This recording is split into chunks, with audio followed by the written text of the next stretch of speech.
Hi, welcome to Moms Letting Go Without Giving Up. This is Michelle, your Chief Hope Builder. And today I have Heather Carter here. She calls herself the soul-selfie. And we're going to hear about that in just a little bit. She's an independent fiction author who writes adult fantasy and fantasy romance. So this is from her website, which is from heathercarterwrites.com if you want to go. So why soul-selfie? And she says, because I have wasted way too much time looking outward, taking pictures of other people's behavior and either judging it or trying to imitate it. Cancer and writing have been my cues to tap on that little icon on my iPhone camera and flip the focus back on myself. I write a lot about cancer, addiction, and diseases of the soul. Diseases like worry, fear, control, comparison, resentment, just to name a few. Apparently, I am not the only one who has them. I used to worry that when my cancer went into remission, my writing would go into remission with it. But since the diseases of the soul, the common plagues of the heart, as I call them, are chronic, it seems I will never run out of material. She says when she was talking to her sister-in-law a few months ago, her sister-in-law said, it's like God used her cancer to root out a cancer in her that had nothing to do with the cancer. And I thought, oh my gosh, that's so good. And please welcome Heather Carter Writes, or Heather Carter at heathercarterwrites.com. Thank you for coming today. Well, thank you so much for having me. I'm kind of laughing because this is probably user error, and that's why I write the way I write, because I kind of am self-deprecating and tend to do some things that are spacey sometimes. So when you said I write romance or fantasy, I'm like, what? I don't know. I probably marked that on Amazon accidentally or something, but I don't write any of that. So don't. You don't anymore? Oh, and no, I never did. I don't know if does it. Oh my gosh, that's hilarious. There's another Heather Carter out there, and she writes. Oh, well, at least the other stuff was all correct, but the fantasy stuff is not. And you probably don't want to read my fantasy stuff or my romance ideas. I should share my screen and show you. Well, it was funny because I'm like, wow, this doesn't even really look like the same person, but some of it sounded like it was from the soul. And I thought, wow, she is multi-talented. So there's another Heather Carter. Please disregard that. But your website is Heather Carter Writes, though, right? Yep. I'm those other things are all true, but that one I was like, oh, well, that'll be interesting. So tell me a little bit about your story and how long ago were you diagnosed, and then how you found hope and all that. Yes. Well, in 2015, I was diagnosed with acute myeloid leukemia. And I'd never, I'd heard of leukemia, but I didn't really know that. I didn't even really know it was cancer at first. I don't think. I was just kind of in shock. I had been having some symptoms. That's a whole long story we don't have time for. But the day I was diagnosed, I got blood work at 11 in the morning. By 4 o'clock, they called me on the phone and told me that I had leukemia, and they had a bed for me at the hospital. I should come there immediately. So within an hour, I was in the hospital and hooked up to machines. And on the way there, I remember asking my husband, how long do you think I'm going to be there? I didn't pack or anything. I don't know what I was going to do. And he said 30 days. Like, excuse me. He knew. Yeah, he had called the doctors. He had called the doctors back. I didn't ask any questions because I was kind of in shock. Yeah. I went straight into, let me get myself a good doctor mode. I didn't really know what was happening. So he had called and found that out. So, it's not like other cancers where you get to, well, okay, let's make a plan. Right. It was like, get our kids somewhere quick. Yeah. Go to the hospital. You don't get the nice doctor sitting down to break this news to you. It's just like, you have leukemia. We don't have time to talk about this. Do not pass go. Do not collect $200. Wow. Just go straight to the hospital. And I ended up being there for 35 days because towards the end of the time, I got a secondary infection and was intubated in an ICU for about a week. And they flew my son home from California he was in college. And I don't think my younger kids ever saw me because I looked pretty terrifying, just all the tubes and everything hooked up. And so, but So I how made old it were out. how old were your other children at the time? They were, I think, I want to say 12 and 13. And So you have three children? yep. My oldest, it was his freshman year of college. He went to school in California. So they brought him home. And but I, by the grace of God and some sound medical advice from my husband, who's not a doctor, who did some Googling research and suggested they give me this particular shot to help boost my immune system. And they did. And a couple of days later, I woke up. So I always tell him, you had your chance, buddy. So you could have just let it go. Now I don't want to hear any whining. You're stuck with me, right? Yeah. Had your shot. Could have just looked the other way. So just so the listeners understand too, like what really struck me with Heather was that she is a hope builder, like we are in our group. And it doesn't matter if it's addiction, if it's cancer, it's coping with the worry and coping with, just what the hands you're dealt, right? And I thought, I gotta bring her in and hear what she has to say about her writing and how it kept her going, but also because I think sometimes moms who have addicted children, I'm always recommending that they journal. And Yes. so maybe you could speak into a few of those parallels for us. Yes. Well, when I first was in the hospital, my husband set up a blog site for me so that we could update people on the status of my cancer. And that pretty quickly morphed into me writing about the status of my soul, because there was a lot going on, obviously fears and worries, but also what was interesting to me as I started processing out loud or on paper with myself and with God, it really was a conversation between me and God that ended up coming out as more like a daily reading type of blog. And other people would read it and then they would say, I feel kind of bad because you're the one with cancer, but I'm the one, I feel encouraged by hearing your hope and how you're turning this over to God. And I do have, I talk about that. I write a lot about addiction. I have a lot of that in my family history. I have family members in treatment currently. At the time, in my immediate family, there was some struggles with addiction. So we were dealing with and battling alcoholism. And then I got leukemia.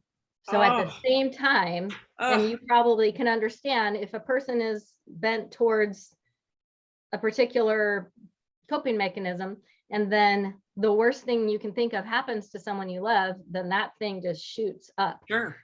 Yeah. So we were simultaneously dealing with what I consider the two worst diseases in the country, cancer and addiction, at the same time. So if I didn't start talking to God and writing about this and processing it, I knew I was going under in my spirit, Yeah.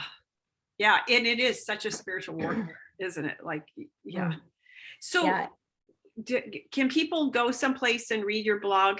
If you go to the heathercarterwrites.com, okay, I would recommend people go, it says browse by archives, and you can go back to 2015 is when I started writing, and I've compiled the first 120 blogs that I wrote, which is primarily during the time when I had active leukemia going on. And so it will refer to those types of situations, but it's not about, in the end, it's all about the common plagues of the heart, the worry, the fear, the surrender, the trust, the faith. So that really extends to everybody in any circumstance. So that's in my first book called Soul-selfie. And then my second book is Soul-selfie #NoFilter. And it's just the next chunk of posts that I wrote. I write once a week, probably. And every one of those has been compiled into a book, except for maybe there's about 60 current ones that aren't in a book. So people can sign up to have those emailed to their email when I write. I just wrote one that's going to be published tomorrow. So it'll just get emailed to someone. Gotcha. So you do have books at Amazon. and they are Mhm. soul selfie Yep. and soul selfie number 2. Hashtag no filter. Oh yeah, you said that. No filter. Okay, hashtag no filter. Oh, good. So Good. yeah, So there's this is my first one, and then this is my second one that just came out in November. And you know, I congratulations. really, yeah, thank you. I really felt like when I was in the hospital, God said to me in no kind of a roundabout, not really roundabout way, pretty direct way, Heather, you are a full-time job, and you need to stop taking pictures of everybody else's behavior and trying to imitate it or judging it, and just you worry about yourself. You got some stuff to Oh, unravel. And so I just try to do that in my posts. I try to share in the messiness of what I'm going through at the time. I was a pastor's wife for 20 years, and I got into a habit of sharing in hindsight. Everything is like, oh, last year I had a struggle with unforgiveness, but I did this, and this, and ta-da, here I am all better. And now when I'm struggling with unforgiveness and it's going around in my head, I'm feeling ugly and angry, yeah. I think, oh, I need to go write a blog.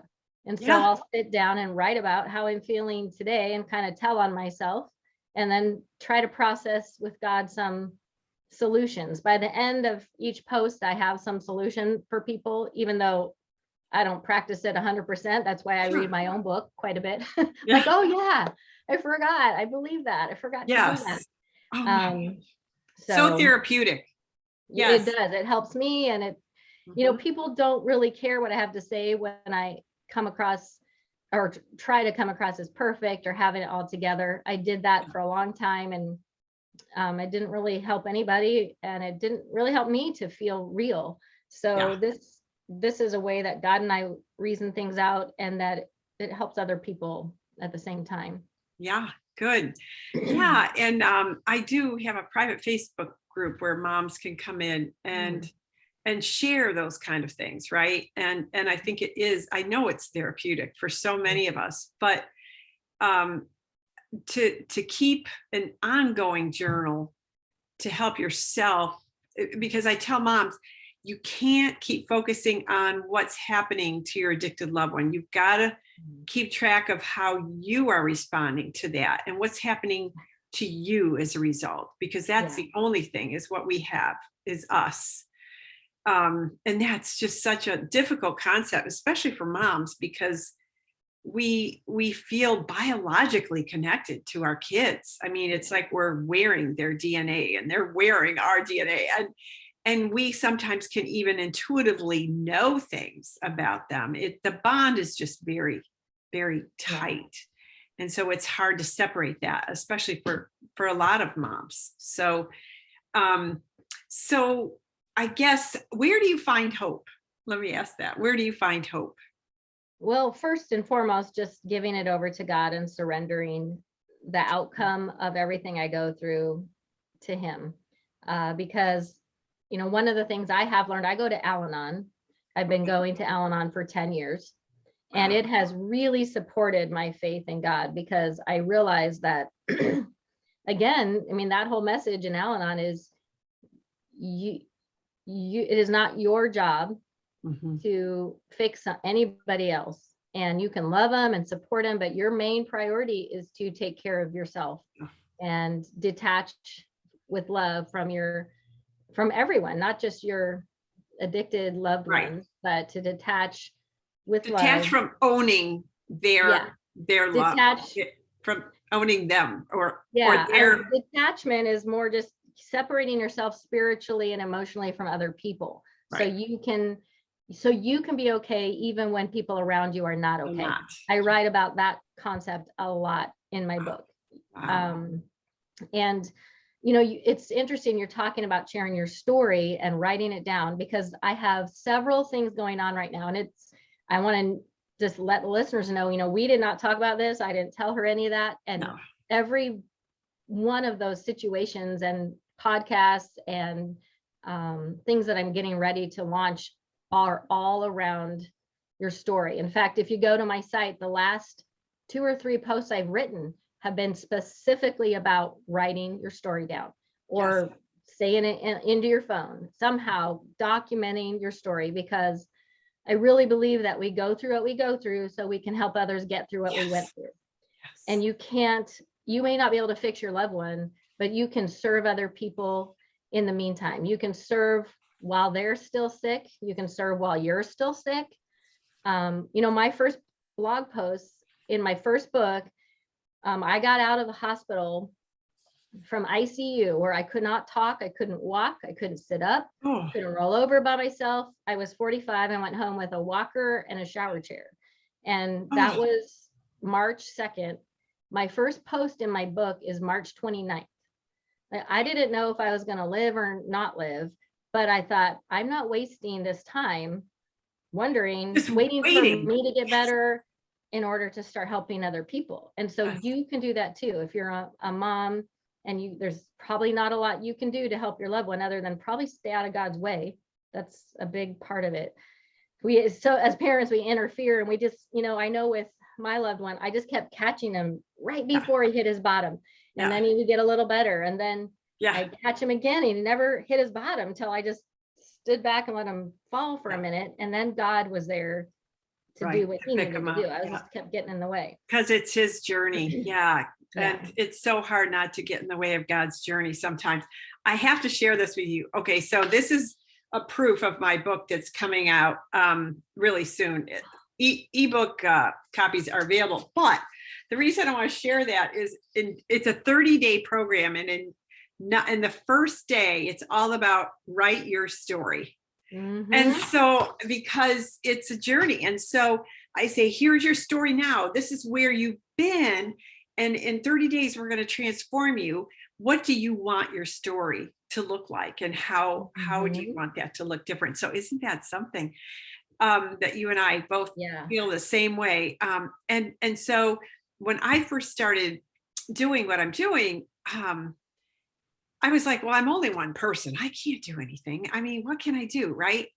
And I thought, yes, but if I can empower 1 million moms into writing their story and transforming and being like all about themselves and their soul, and their overcoming their worries and so on, but they're finding their spiritual self too, then they can take their gifts, their spiritual gifts, and they can join in on fighting this epidemic.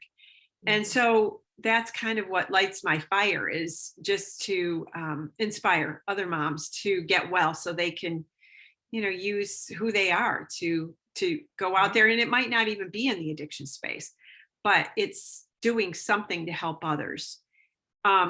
This month in the tribe, we're talking about sowing seeds because it's spring, right? And we talk about sowing seeds of encouragement in our addicted loved ones, because really, that's about it. We can't do their life for them, but we can sow seeds of encouragement, but we can also sow seeds in people all around us to say, hey, let's get together and encourage each other and use our gifts to better the world. So anyway, boy, I kind of went off on that one, but so you and I agree wholeheartedly. You have to, the only way that this disease can be redeemed is as if we use what we've learned to help people who are going through the same stuff. And it is hard. I know that when I went to Al-Anon, I was a hot mess. Cried every single time. I was so mad at so many people and my loved one and God and everybody. But I just kept going back, and it just really helped me understand that there's, they talk about that, the disease, you didn't cause it, you can't cure it, you can't control it. But boy, was I was working hard in all those areas trying to make it. You think it surely was my fault or it was his fault or her fault. And trying to control it and fix it, and it just really never worked. And the sooner you can figure out that there's nothing you can do, the more God can get to work on your loved one, and the more you can actually live a life. I mean, I have friends who, they've been married to people who are still actively drinking for 20 years and they're very content and happy. And they're just like, if it becomes time, then I'll do something. But for now, I'm doing what I can and I'm enjoying my life. And it's possible. It's just you need to get around other people and reading your being part of your community. Right. You got to do it in community for sure. You cannot do it by yourself. No. Yeah. That's such a good, I'm such a strong advocate for find your community. And it's almost like just our addicted loved ones, their recovery is so individual, it's personal, and everybody recovers differently. It's the same for mom. So find the community that works for you, because everybody, has a different comfort level with what they want to do, what they're willing to do. But so I guess how anything else that you can think of that would help inspire moms? Well, I think that reminding yourself that to pull God into every part of your daily life, it's hard to turn over the big stuff, but in some ways it's easier than giving them the little stuff, because especially as people who are involved with addiction, the loved ones of addiction, we tend to be hyper trying to controlling and codependent, and everything that's going on around us. We're having a good day if our loved one's having a good day, and we having a bad day if they're having a bad day. Right. And I just think if we can remember that, I believe that we have to invite God into the drama, the trauma, and the minutia of everyday life, because a lot of our day is just a lot of little things, standing in line at the grocery store, doing a job maybe we don't love. And it's so tempting to just complain about those things, or let our minds obsess about, let the squirrels run around and obsess about our loved one and what they're doing or when they're going to stop. And I have learned, especially through my leukemia journey, sadly, it was very easy for me to turn over cancer to God, because I knew there was nothing I could do. No control. But then all the other stuff, I'm like, oh, I got this. I don't want to bother God with this one. I can do this. And with our loved ones, we have to turn that over 100 times a day, probably. And so when you say turn things over, like when you were talking about the squirrel and our thoughts, and sometimes, they just race, and it's almost like they play the same movie over and over again. Right. And I don't know, I'd be curious to know what you do, but one of the things I started doing to help ground me in the present is, it seems like I always ruminate the most when I'm driving. And you know how you can just get somewhere and you're like, oh, I don't even remember going on that road, and I'm already here. Like, it's because we're thinking about all these things, and sometimes it's worry, sometimes it's just our work. But so I do something kind of weird, but I got it. I don't know if I learned it someplace, but I will look outside and I'll say things like, the grass is green. The air is not too foggy today. Or I'll talk about what I smell, what I taste. I'll ground myself in the moment, in the present, to all my senses around me.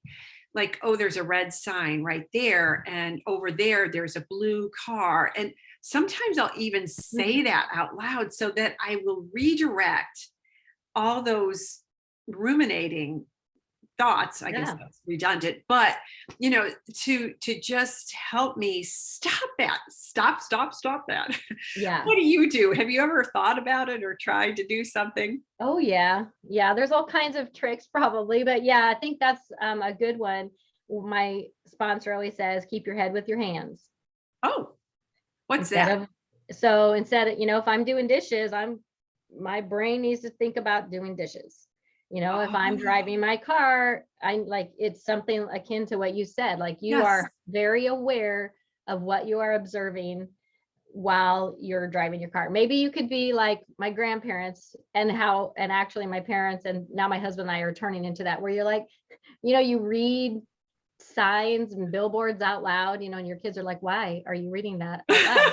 Then maybe you could do that, because then at least your brain is focused on where you are, the task at hand. So keeping your head with your hands, doing simple chores. What we tend to do, I was just reading about this. I don't know if you're familiar with Melody Beatty.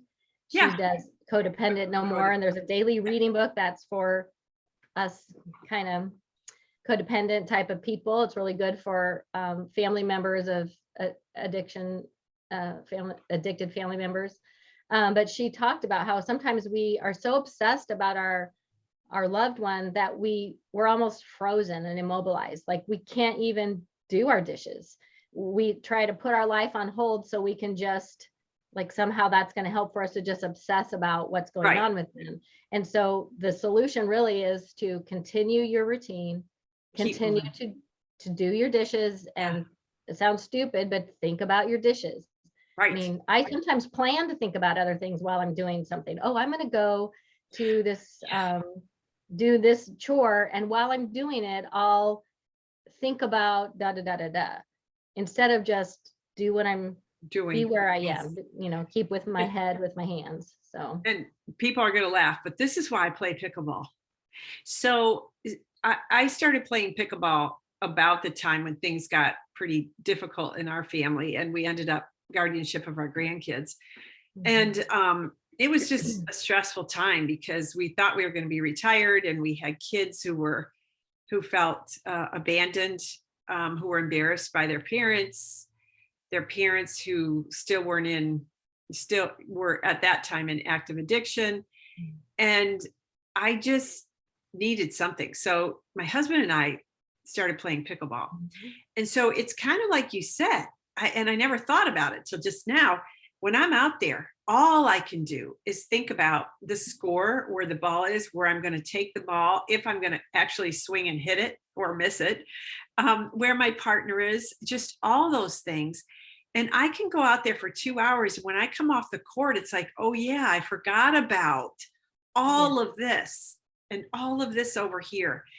It is so therapeutic. But anyway, I'm always plugging for pickleball. Most people who know me know that. And I'm a huge fan of Brene Brown. And so I started listening to Unlocking Us. Yeah. And I'm like, what? She plays pickleball. I so want to go play with her. I knew we were soulmates. Yes. And so last week, my brother sends me this text, one of my 5 brothers, and says, have you ever listened to Brene Brown? Boy, she really reminds me of you. And I'm like, okay. Oh, you're like, thank you. Yes. Oh gosh. Anyway, that was funny. Oh, that's a great compliment. Well, I think what you're saying is, that is very true. You do something that keeps your brain active. But one of the things I hadn't thought about till you said that is try to do something that requires you to show up. Like join a league where you are expected to show up at a certain time and someone is depending on you. Because I know in those times, if someone wasn't depending on me to show up to play pickleball, I'd be like, forget it. I'm just going to sit home and think about how my life sucks right now, and how why is my life, I don't want to see anybody else because everyone's life is perfect except mine. I'm pretty sure, you just go crazy. So to have someone who expects you to, set appointments and show up for them will really keep you from falling into that self-pity. That's a huge one, is getting outside of yourself. One of the things I talked about in leukemia, and also when I was going through the addiction phase in my family, is that we're all waiting for this thing to end. We don't know when it's coming, and it's a lot of waiting, and I'm a terrible waiter. And but I talked about that waiting on is what we do while we're waiting for. Yeah. So find someone to serve, find somewhere to serve, get outside your own self. Someone else needs to hear from you. Someone else who's suffering like you're suffering needs to hear your story. And you might not be that far ahead of them. I didn't even know if I was going to live from leukemia. I didn't know if my family member was ever going to get sober, but I still would make phone calls to newcomers in Al-Anon and say, you know what, I know how you feel. I'd call new patients who have leukemia and say, I know exactly what you feel. And that's huge. And someone needs to hear that from you today. Yeah. Yeah. Wow. That's so good. Wow. We are soul sisters. For sure. Yep. On the same You, page with me, and that. Brene. Yes. Yes, we should do a trio podcast, right? Yeah, I'm sure she'll join us just like that. Yes. We'll just have to call her right up. I actually wanted to send her something and I was trying to get through to her. How do you? You know, I've texted and emailed and Instagrammed everybody I can think of like that, but you know, they're not actually looking at it. So God forbid, I'm obviously not like Brene Brown, but I don't want to ever be someone who doesn't answer when people need to find me. In fact, if someone does want to talk to me, now it might take me a couple of days because I don't check my email very often. I try not to because I get sucked in, but my email is on my website. So if someone wants to email me, if you're struggling, if you want to chat, it's Heather Carter soul-selfie at Gmail. It's not complicated. And I will answer you. So I want to be that kind of a person for people because you know, otherwise, why is this important? If you can never even talk to me, who cares what I have to say? Yeah. And I think for her, it's probably just self-preservation because she can't. There's millions of people who want to talk to her. She can't do it all. Yeah, I kind of get that. But well, thank you so much today, Heather, for just connecting with me on LinkedIn and being willing to come and share just a tiny piece of your story. I did see on your website, though, you have these little icons and then a person's name under them with individual stories. So maybe you can just, before we go, tell us, you know, are you sometimes looking for people to share their stories on your blog, or is that? Well, those particular ones were ones I did right before my book was released, and they're called soul-selfie stories, and they would pick a specific blog and I would introduce them, and then we would talk about how that particular one spoke to them. And then I would at the end plug, or, you know, anything that they wanted. If they're working on something or they're writing or they're whatever they wanted, we'd put that in there. So it kind of encouraged whatever they support as well. But I am actually getting ready to, I think, do my own podcast that is basically like that, where you just, you know, if there's a specific entry, because they're all written like daily readings, which is about as much as my brain can handle. That's why I write that way. So I don't want people to think, well, you know, when I'm ready to read my next book, I'll pick up her book, because it's not like that. It's, if you've read any like Hazelden literature, Al-Anon or AA, it's written kind of like that. It's a daily reading type of book. You just pick one up, read it, try to do a little of it, what it says, and then do the next one the next day. It's not plow through on the beach, because otherwise you're not going to try to do any of it. And that's not why I write. So you can't possibly absorb it all and do it all in a short amount of time. So those stories would encourage people if they watch them. They're on YouTube and they're in my site, but I will soon, and I will be asking for stories. So I think that's a great idea. Everybody loves to hear other people's stories. We find hope in those. So I'll include that in the show notes. But thank you so much for coming today, and I look forward to keeping in touch. Yeah, I appreciate you having me. I'm really glad this worked out. So we'll have to do it again. Okay. God bless.